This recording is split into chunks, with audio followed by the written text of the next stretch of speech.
Sir, जितने election हो रहे हैं बीजेपी बढ़त दिखाई दे रही है, कैसे देखते हैं? सबसे पहले तो भारतीय जनता पार्टी के लोगों को जीत मिली है, उन्हें बधाई, और आशा करता हूं कि जो जनादेश दिल्ली की जनता ने उन्हें दिया है उसकी वो प्रतिपूर्ति करेंगे।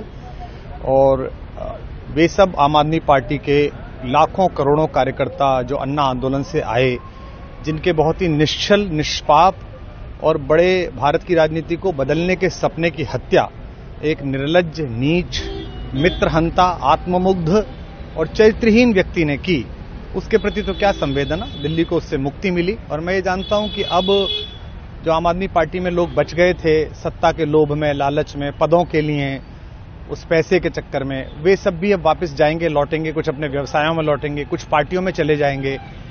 और पतन यहां से प्रारंभ हुआ है उन लोगों का।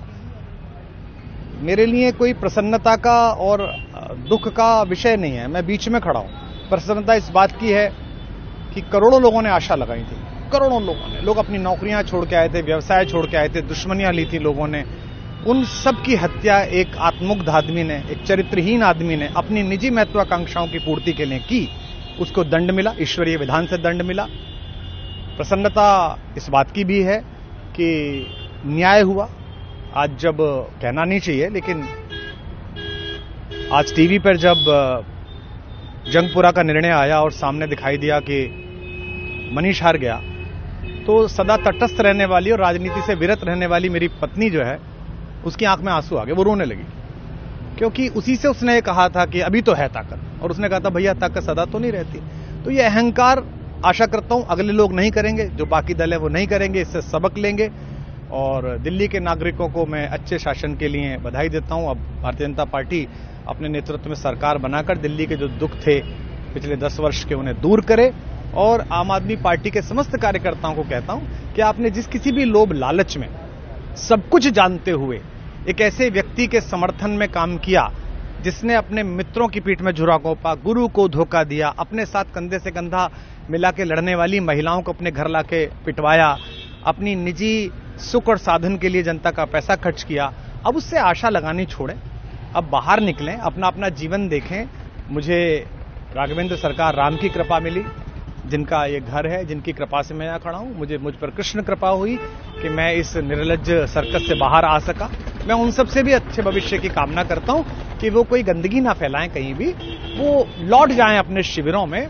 जिस तरह माधव को, कृष्ण को दूत देखकर भी भरी सभा में अट्टहास करने वाला दुर्योधन जो ये कहता था सुचिग्रम नैव दास्यामि बिना युद्धे न केशवः, बिना युद्ध के 5 गांव भी नहीं दूंगा, आज वो अपनी सीटों के लिए तरस रहा है। और मुझे पता है कि इस दुर्योधन का अंत भी टूटी हुई जंघा के साथ बड़ा ही दारुण होगा, और भारतीय राजनीति एक कलंकित अध्याय के रूप में इस बौने दुर्योधन को और इसके दरबार के तमाम शकुनियों को याद करेगी। मैं उनकी मुक्ति की कामना करता हूं कि ईश्वर उन्हें इस दुख से बाहर निकाले, और समस्त लोगों को बधाई देता हूं कि चलिए अंततः न्याय हुआ। सर, बात करें दिल्ली के चुनाव या यूपी के उपचुनाव मिल्कीपुर को लेकर, चुनाव आयोग पर तमाम तरह के आरोप लगाए जा रहे हैं। अखिलेश यादव जी ने कल कहा कि वहां उपचुनाव में मिल्कीपुर, ये राजनीतिक विषय है, इस पर मैं राजनीतिक कार्यकर्ता नहीं हूं, तो इस पर मेरी टिप्पणी शोभनीय नहीं है, वो आपस में सब जाने। लेकिन दिल्ली के चुनावों को लेकर एक मिश्रित प्रतिक्रिया है।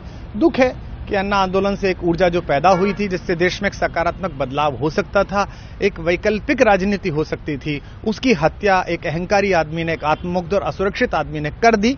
मैं आशा करता हूं कभी ना कभी भारत में ऐसा सूर्योदय किसी न किसी दल में अवश्य होगा, जो भारत को जहां पहुंचना है वहां पहुंचाने का मार्ग प्रशस्त करेगा। बहुत धन्यवाद।